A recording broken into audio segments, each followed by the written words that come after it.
श्री हरिवंश श्री हरिवंश श्री हरिवंश। दोस्तों, आपका बहुत बहुत स्वागत है मेरे नए चैनल पर। ये चैनल आपने अभी देखा है, लेकिन मेरा एक चैनल और है, राधा टैरो 777। तो उस पर मैं कुंडलियाँ बनाती हूँ, ठीक है। आपकी टैरो रीडिंग भी करती हूँ। तो उसमें जब मैं आपको उपाय देती हूँ, आपकी कुंडलियाँ बनाती हूँ, तो फिर आपका एक डाउट है बहुत बड़ा कि हम अपने गुरुदेव को कैसे चुनें, हम कौन सा गुरु मंत्र करें, या फिर गुरु मंत्र हमें कैसे मिलेगा। ये सारे मतलब इतने डाउट हैं कि हम मंत्र जाप कौन से मंत्र से करें, इष्ट देव कौन है, और आप इनमें बहुत ज़्यादा मकड़ी के जाले की तरफ फंसते चले जा रहे हो। तो ये सारे डाउट आपके मैं इस चैनल पर कर रही हूँ, क्योंकि उस चैनल पे केवल मैं टैरो रीडिंग करती हूँ या शॉर्ट्स अपलोड करती हूँ, ठीक है।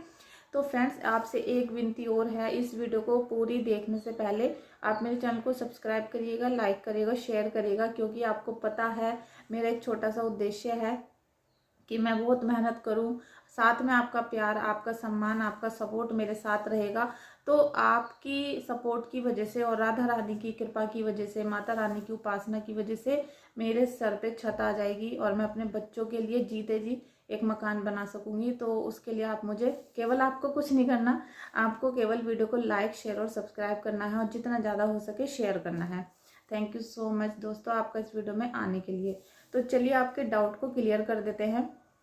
सबसे पहले तो हमारे जीवन में देखिए, अगर आप हिंदू धर्म से बिलोंग करते हो तो आपको सबसे पहले अपने एक गुरुदेव बना लेने चाहिए, क्योंकि जब तक आपके जीवन में गुरुदेव की एंट्री नहीं होगी, ठीक है, हमारे घर में, हमारे जीवन में जब तक गुरुदेव नहीं आ जाते हैं, तब तक हमारा जो जीवन है वो भटकता रहता है, ठीक है। हम कभी इधर भटक जाते हैं, कभी उधर भटक जाते हैं, और जो प्रॉब्लम्स है ना, जो आपके घर में प्रॉब्लम्स है, उसका पहाड़ सा बनता चला जाता है, और उस पहाड़ में से आपको निकलने का रास्ता नहीं दिखता है, क्योंकि हमें कोई अच्छी चीज़ें बताने वाला नहीं है, हमें ईश्वर से कनेक्ट करने वाला नहीं है, और ईश्वर की शक्ति हम तक पहुंचाने वाला नहीं है।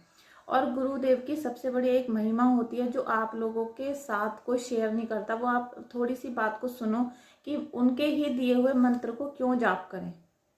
अब मैं आपको बताती हूँ कि आप इतना तो मानते हो कि जो ईश्वर होते हैं, जैसे कि काली माता है, राधा रानी है, शंकर जी हैं, हनुमान जी हैं, तो आपको खुद पता है कि भाई इनके जो छोटे से छोटा मंत्र भी है वो बहुत शक्तिशाली है।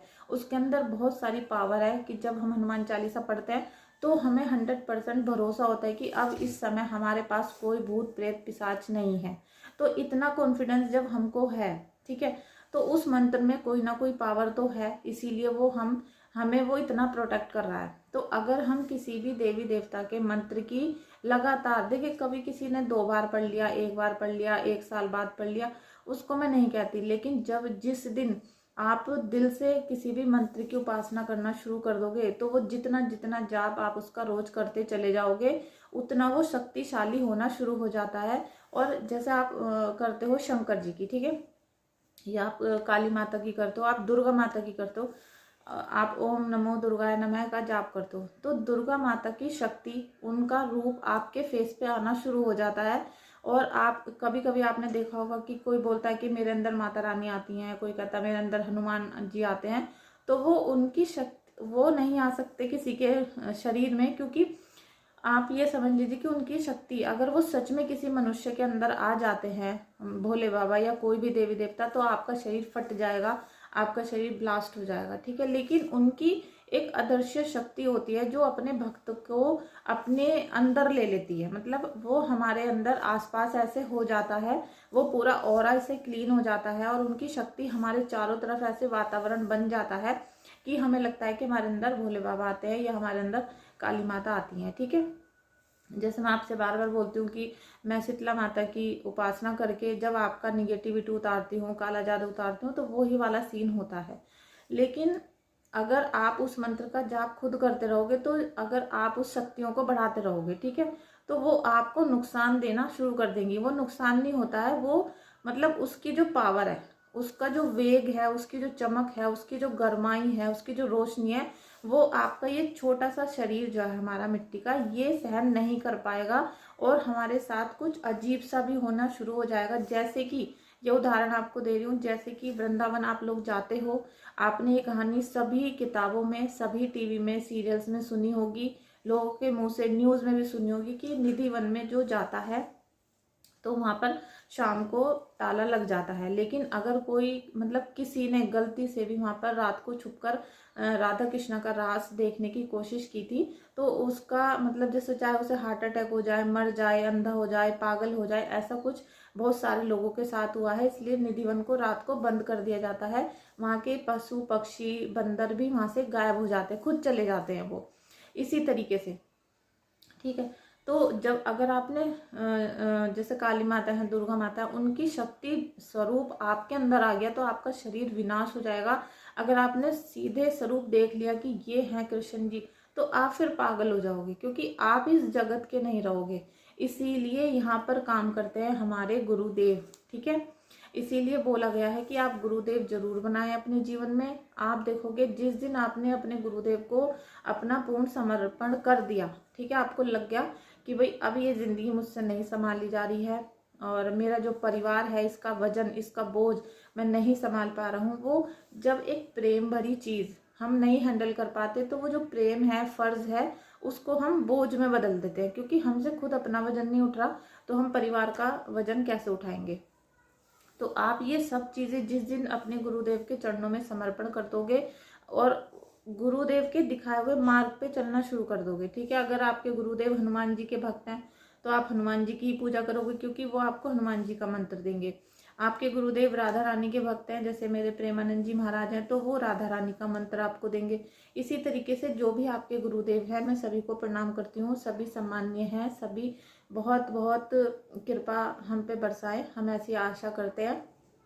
तो आपके कोई भी गुरुजी हैं, सभी गुरुदेव हैं, तो सभी आपको मतलब आपके जो गुरुदेव हैं आपको आपके इष्ट तक पहुंचाएंगे।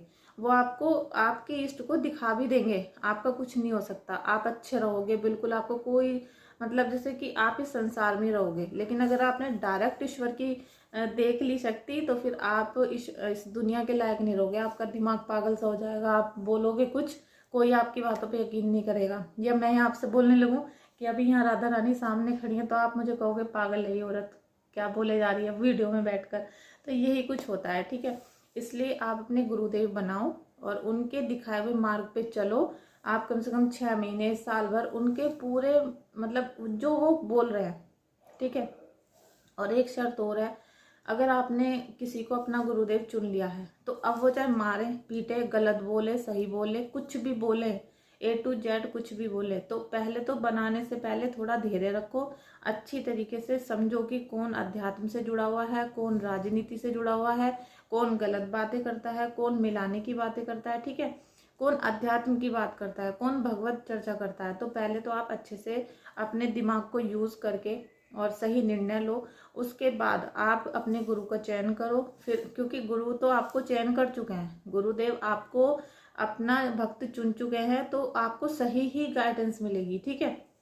वो खुद आपकी दृष्टि, अपनी दृष्टि आपके ऊपर डालते हैं, तभी आपको गुरुदेव का मतलब आपको पता ही नहीं है। जैसे कि मैं मेरठ में रहती हूँ और मैं कुछ टाइम के लिए कहीं बाहर रह रही थी, लेकिन फिर मुझे अचानक जब सपने में दिखे गुरुदेव, तो मुझे पता चला कि ये वृंदावन में रहते हैं, ठीक है। और जब मैंने देखा उनकी रील को, तब मुझे पता चला अरे ये तो मैंने आज सुबह ही सपने में देखे थे गुरुदेव। और तभी मेरी आँख खुली है, उन्होंने ही मुझे बिस्तर से उठाया है। क्योंकि उस टाइम पे मैं बहुत ज़्यादा, जैसे कहते हैं ना कि कोई इंसान शून्य में चला गया है, इस तरीके से बीमार हो चुकी थी, बहुत ज़्यादा परेशानी में थी। तो मानसिक तौर से मैं काफ़ी परेशान थी। तो ऐसे ही गुरुदेव आपके ऊपर दृष्टि डालेंगे, आपको पता चल जाएगा कि मेरे गुरुदेव हैं, आप खुद उनकी तरफ खिंचते चले जाओगे। और फिर आप जब उनके दिखाए हुए मार्ग पे चलोगे, फिर आपको उनसे गुरु दीक्षा लेनी है। और जब वो आपको गुरु दीक्षा देंगे, उसके बाद आपको वो वाला मंत्र जाप करना है, ठीक है। ऐसे ही नहीं कि किसी ने कह दिया और आप कोई भी मंत्र जाप करने लग जाओ। अगर अभी आपको, अब आती है दूसरी बात कि अभी आपको कुछ नहीं पता कि भाई गुरुदेव कौन है, किसको बनाएं, इसमें तो सालों बीत सकते हैं। लेकिन हम तो बहुत परेशान हैं और हमारा तो मतलब घर में बहुत सारी निगेटिविटी है, ब्लैक मैजिक हो रहा है, ये हो रहा है, वो हो रहा है। मतलब देखो सबका घर है, सबके जीवन में बहुत सारी परेशानियां होती हैं। तो आपका मन फिर विचलित हो जाएगा कि लो जी, अब गुरुदेव भी नहीं मिल रहा है, तो किसका मंत्र जाप करें हम, ठीक। तो दोस्तों घबराने की बात नहीं है। आपको अब क्या करना है, जो अभी छोटा सा आसान रास्ता वो ये है कि आप अपनी जन्म कुंडली बनवाओ, ठीक है। आप किसी से भी अपनी जन्म कुंडली बनवा लो। मुझसे बनवाना है तो व्हाट्सएप पे मैसेज कर देना और आप अपने घर के पास या फिर आप यूट्यूब पर देख सकते हो, इंस्टाग्राम पर, किसी से भी अपनी आप जन्म कुंडली बनवा लीजिए। उसमें जो 5th हाउस होता है, 9th हाउस होता है और 11th हाउस होता है, इन तीनों को मिक्स करके आपके इष्ट देव को देखा जाता है। ठीक है, तो अगर आप अपनी कुंडली के हिसाब से इष्ट देव को देख लोगे, मतलब आपको पता चल जाएगा कि भाई हमारे इष्ट देव ये हैं, फिर आपको अपने उन्हीं इष्ट देव के मंत्रों का जाप करना है, उन्हीं की पूजा करना है। और जितने भी आपकी कुंडली में निगेटिव ग्रह हैं, ठीक है, जब आप अपने गुरु की प्राप्ति कर लोगे तो आपको ग्रहों के जाल में फंसने की जरूरत नहीं है, क्योंकि गुरु सब चीज़ संभाल लेंगे आपकी। ठीक है, हर चीज़ को संभालेंगे, फिर आपको शनि मंगल राहु केतु में फंसने की जरूरत नहीं है। लेकिन अगर अभी आपको गुरुदेव के बारे में ज़्यादा नॉलेज नहीं है और आप गुरु नहीं बना पाए हो अपने दिल से और गुरु दीक्षा नहीं मिली है, तो फिर आप अपनी कुंडली के हिसाब से इष्ट देव आपको पता चल जाएगा, कोई भी एस्ट्रोलॉजर आपको बता देगा। और उसके बाद आप उनका ही मंत्र जाप करोगे, उनकी पूजा करोगे, उनके दिखाए हुए मार्ग पर आपको चलना होगा।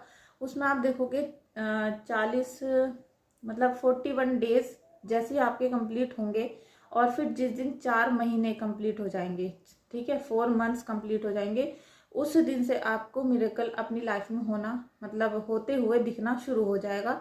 इसमें मतलब ऐसा नहीं कि मैं झूठ बोल रही हूँ, आप ग्रंथ पढ़ सकते हो, आपको पता चल जाएगा कि इष्ट देव की महिमा क्या होती है। तो हमारे जो कुंडली होती है वो बहुत सब कुछ ही कह देती है, पूरा हमारा जीवन, हमारे बच्चे, हमारा पति, हमारा घर, हमारी आय मतलब इनकम, हमारा कर्जा, ऋण, रोग, शत्रु, सब चीज़ उसमें ही होती है। तो आप अपनी कुंडली चेक करवा लो, किसी से भी करा लो, मैं ये नहीं कहती कि मुझसे करवाओ आप। और दूसरा फिर एक डाउट हमें ये भी होता है कि हम एक माला जाप करते हैं, देखिए आपके भगवान पे कोई एहसान नहीं कर रहे हो। ठीक है, आप जब ईश्वर की उपासना कर रहे हो, आप खुद इतने बड़े संकट में हो, आप 8-8 घंटे रो रहे हो, चिल्ला रहे हो, परेशान हो, दूसरों से हेल्प मांग रहे हो, तो क्या आप 1 घंटा अपनी लाइफ का नहीं निकाल सकते? 1 घंटा, मात्र 1 घंटा आपको निकालना है। सुबह सुबह पूजा करनी है। पूजा में आप कुछ मत करो, ठीक है, कुछ मत करो, आप केवल अपना आसन बिछाओ, एक शुद्ध माला ले लो, और माला को भी ढकना है या झोली में लोगे माला को, और 1 घंटा घड़ी में देख लो कि आपने जैसे 4 बजे से जाप किया सुबह, तो 4 से 5 का अलार्म लगा लो। 4 बजे स्टार्ट किया, 5 बजे अपना आप अलार्म बज जाएगा, और आपका 1 घंटा पूरा प्रभु के चरणों में चला गया। आप जीवन में खुद परिवर्तन देख लेना। ठीक है, धूप बत्ती, दीपक, उपाय, ये सब बाद की बात है, ये सांसारिक चीज़ है, लेकिन आपको ईश्वर से कनेक्ट होना है दिल से, तो आपको इसी तरीके से जाप करना पड़ेगा। तो फ्रेंड्स, ये वीडियो बहुत लंबी हो गई, और मुझे लगता है कि आपको कुछ डाउट आपके क्लियर हो गए होंगे। और आपको किसी भी प्रकार का कोई डाउट है, आपको पूछना है पूजा के बारे में, उपाय के बारे में, या फिर मेरे बारे में, तो आप मुझे व्हाट्सएप पे मैसेज कर सकते हो, या इस वीडियो के कमेंट में ज़रूर, कमेंट में आप अपने प्रश्नों को लिखें। आपको कुछ भी पूछना है राधा कृष्ण के बारे में और प्रेमानंद जी महाराज के बारे में, जितना मुझे पता है, जितना छोटा सा ज्ञान है, वो मैं आपके साथ शेयर जरूर करूँगी। और सब कुछ गुरुदेव है और गुरुदेव ही संभालेंगे। जो भी आंसर होगा सीधे आपको गुरुदेव के मुख से ही मिलेगा। थैंक यू सो मच दोस्तों, आपका इस वीडियो में आने के लिए। Thank you so much.